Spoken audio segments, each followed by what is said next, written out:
All right, so let's look at these individual arteries here. Arteries, again, get smaller and smaller as they get further and further away from the heart. As they get further away from the heart, their lumen gets smaller. They decrease in the number of elastic arteries. As you get further away from the heart, the amount of force being generated on those blood vessels is going to be less because they're a little bit further downstream from the source of the force, the heart. So they're going to have some less elastic arteries because there's not a lot of pressure or force, I guess is probably the better word, being exerted on the walls of the arteries further away from the heart. And that probably hopefully makes sense. As we get further away from the heart, though, what we do find is we're going to have a slight little increase in the amount of smooth muscle comparable to the size of the artery. So if we don't have a lot of force pushing the blood through the artery as we get farther away from the heart, I need something to push that blood forward through the system. And that's what the tunica media does. Arteries pulsate, okay? Arteries are pulsable. You can find pulse points, right? And those are arteries. You feel those contracting. And it coincides with when the heart goes, okay? When we look at the arteries, we have three basic types: elastic, muscular, and what we're just going to collectively refer to as arterioles, okay? Now there's some subdivisions of those, but you'll get the general gist and the general idea of what we're talking about. These are the three major types. I mean, you should understand the differences between them when it comes to the three tunics, I guess. Maybe give an example of one. I mean, those would be good potential, matching multiple choice type questions for an exam. So here we have elastic arteries, muscular arteries on this slide. And the next slide, we'll have the arterioles.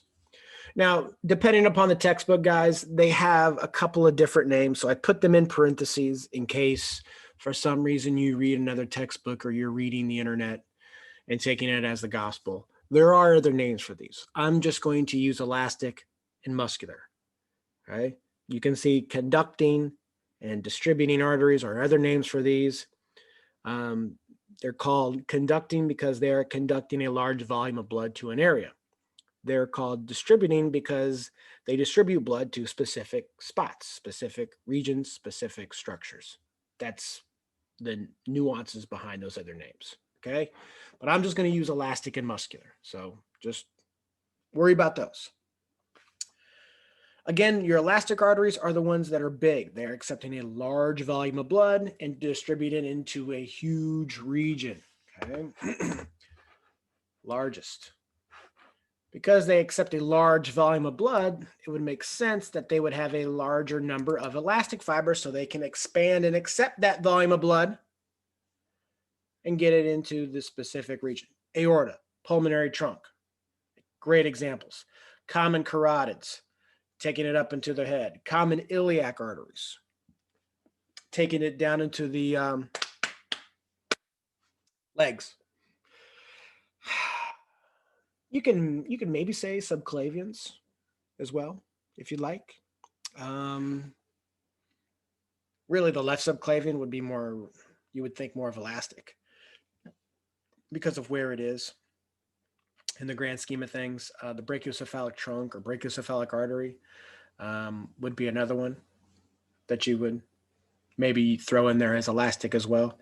The brachiocephalic trunk is right there next to the arch of the aorta as well. So it comes right off of it, accepts a huge volume of blood and, takes it over to the right side of the body. Muscular arteries, like you can imagine, they are more medium size and they have a lot more muscle. And these have a lot more muscles so they can vasoconstrict and vasodilate. These guys really are responsible for getting blood to very specific regions, okay? Very specific body parts. Brachial artery, coronary artery, radial artery, ulnar artery, anterior tibial artery. These are, all the named arteries that you're going to be looking at. They're predominantly these muscular type of arteries, okay? They are getting smaller in size. The lumen is getting smaller as we get further away here, guys, just to give you kind of a general gist. Elastic arteries are around 2.5 centimeters, 2.5 to 1 centimeters. The diameters for muscular arteries are like 1 to 1 centimeter. 1 centimeter to 0.3 millimeters. Okay. So they are getting smaller as they go on. It's minutia that you don't really need to worry about. Just understand as you get further away from the heart, arteries get smaller and smaller and smaller. So there you go. The arterioles, these are the smallest of the arteries. Some of your larger arterioles, they can have all 3 tunics. Okay. And, they'll go from 0.3 millimeters to 10 micrometers in diameter. So they get really small as you get closer into the capillary bed.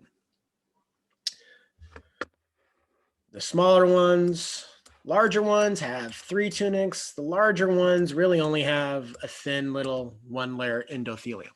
Okay. Some of them some of them have sphincters, and I just love saying that word. A layer of smooth muscle that can govern who can come in and out of the artery, of the arteriole itself. So arterioles are really important for getting blood into a capillary bed. Get blood into a capillary bed. I'm just going to put cap bed. Okay. They exhibit what's called vasomotor tone, and they're somewhat constricted. And let's see if this makes sense. Okay. They're kind of constricted a little bit, and if need be, I can close it off. Okay. So they stay in a state of this somewhat constricted state, and it's there so that if pressure rises within the system, they can pinch off. This helps to really ensure blood flow throughout the whole system is maintained. But really, from an important standpoint, it saves the capillaries. Capillaries are 1 layer thick. And if these arterioles have, let's say, 2 layers, an endothelium and a little bit of smooth muscle, that's 2 layers. And if blood is coming in at a very high pulse rate or a high pressure rate with high blood pressure, if we don't protect those capillary beds, we can blow them out because of the high pressure within the arterial system. Obviously, that's not conducive for a successful life.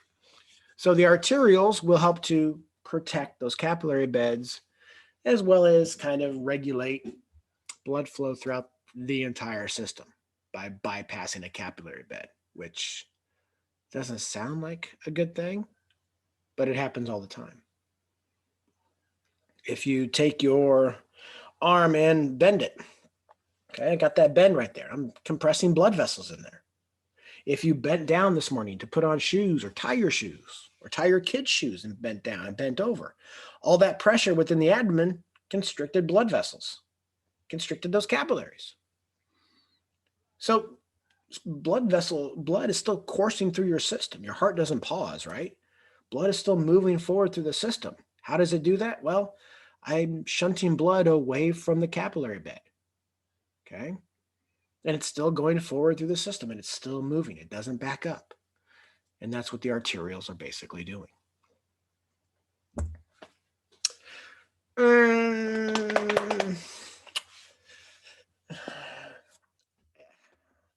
There is so much kind of applications that we could put in here, guys.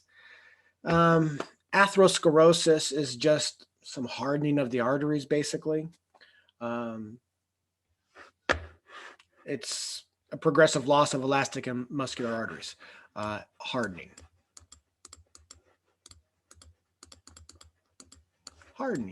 of arteries.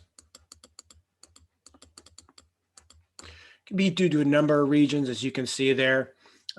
Inflammation, which we'll kind of talk about a little bit. High blood pressure, hypertension. If the body has high blood pressure and it's constantly banging up against that blood vessel wall, how's the body going to respond to be able to protect itself from that force? Well, I mean, it thickens up. Look at your foot. You ever have a callus on your foot or on your hand? It's where you have a lot of mechanical action going. All that rubbing is occurring there. So the body thickens up that region.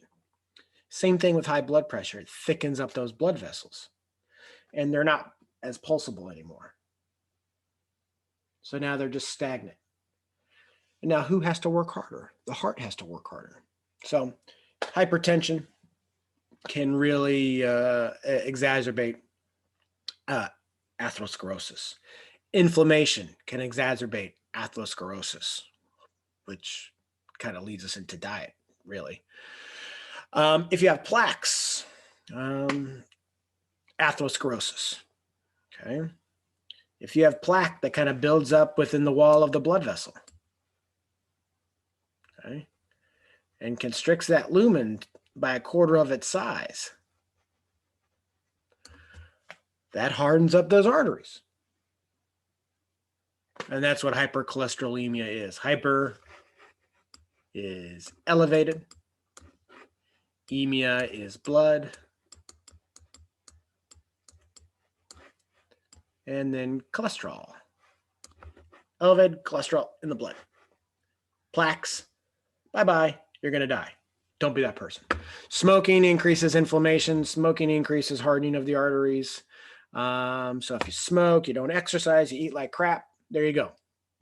There's a genetic condition associated with familial hypercholesterolemia. So there is a genetic condition associated with it as well, but it doesn't have to be all bad diet.